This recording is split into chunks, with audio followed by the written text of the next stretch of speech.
Bonjour Jacques. Bonjour Corinne.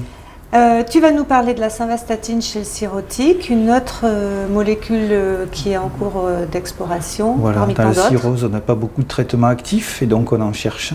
Et notamment, on cherche à utiliser des médicaments déjà prescrits. Alors, c'est une toute petite étude. En ce qui concerne, c'était une étude d'innocuité. Il y a de la simvastatine chez le cirrhotique. Ils ont poussé un peu plus loin les investigations. C'est 30 patients avec des Child A, des B et C.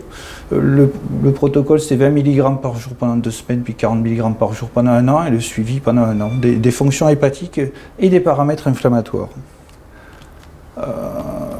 Sur les fonctions hépatiques, ils ont trouvé les facteurs qui bougeaient dans le bon sens, je vais dire. L'albuminémie s'améliorait avant et après traitement.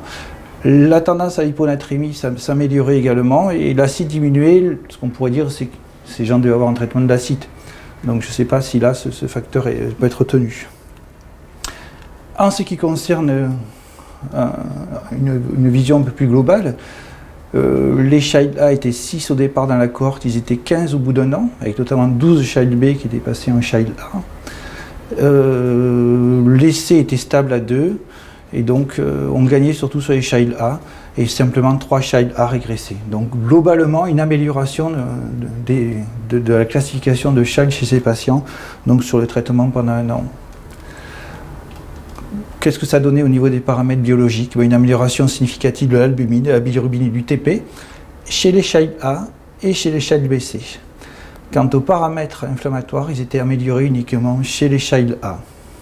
Donc cette étude, qui est une petite étude de 30 patients, montrerait une certaine amélioration des fonctions hépatiques et peut-être des paramètres inflammatoires chez le cirrhotique.